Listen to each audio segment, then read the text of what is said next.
As host of Kraut Rocks, I'm taking you behind the scenes as 5 talented chefs prepare for their starring role in Kraut Rocks.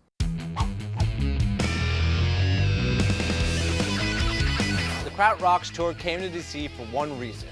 Our food scene is rocking, and one of the hottest neighborhoods right now is the H Street corridor. So it's no surprise that the 3 of the 5 Kraut chefs have restaurants on H Street. So here today with us, we have Chef Eric from Toki Underground. It says here, Eric, that you're, and I will say in quote, so hot right now. I'll show you later. You'll show me later, all right. Moving on, we got Teddy Folkman from Granville Moors.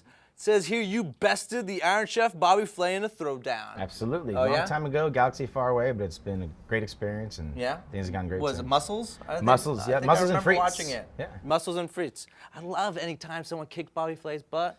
I'm with it. And then Chef Ian Reeves from the Queen Vic British Pub. Authentic Brit. Most chefs trained abroad, but he's worked in the real ends of England. What does that mean, Ian, the real ends of England? Just local pubs serving local food. Yeah. Local beer, nothing too complicated. Crazy. Here today, we're here to talk about H Street and how we can rock it with Kraut. One of my first questions is for you, Teddy.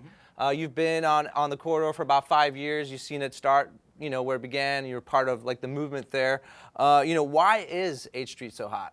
I mean, in the beginning, the community actually surrounded the restaurant. They were really patronizing it and just really helping support the business. We were the first restaurant to open up since 1978 that was not covered with bulletproof glass and had sit-down seating.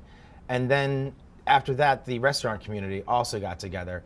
And we all work with one another. We share cooks, we share dishwashers. If anybody has a problem, dishwashers.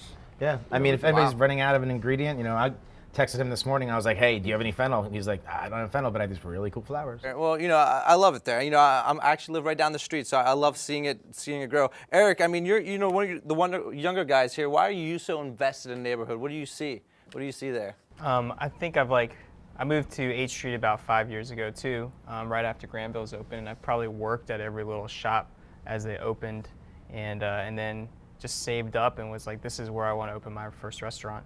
And I live there, all our families live there, and we just love really being a part of that small community. Do you feel it was like a little bit of a risk opening on H Street for your first spot? I think it's like anyone that wants to open a restaurant, it's a huge risk, but H Street is definitely like its own little island where we have to get people to come to us. It's not in downtown. It's not really easily accessible, and it's like you have to create something that makes people want to come, and that's what we've all tried to do with our places. Well, Chef, you've seen it, go from what, like the ghetto, right, to where it's at now, right? So, how have you seen it grow? Yeah, I moved away to London and come back, and the whole street has exploded. It sounds recognizable. All right, so how do you think that Kraut is going to rock the H Street corridor? I think with 3 of us behind it, it's going to be a good thing. I mean, first 3 really good-looking guys, right? That'll help. What else? What's Kraut going to bring to the block? I wouldn't necessarily call us trendsetters. Yeah. But we do try and do little things like not little things, but when we do something, we come together as a group to do it.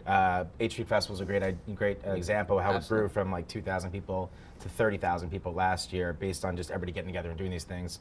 And we're out there and we're promoting Kraut, and people are seeing that. Maybe some other chefs around the city will pick up on it and be like, "Hey, they're doing it on H Street. Let's see what we can do." Well, gentlemen, I have to thank you guys for your reputation. Bringing the H Street corridor where it's at and helping me rock Kraut everywhere. Looking forward to taste some of your recipes a little later on and see what you guys came up with. So, make sure to check out the other videos in this behind-the-scenes series on krautrocks.com.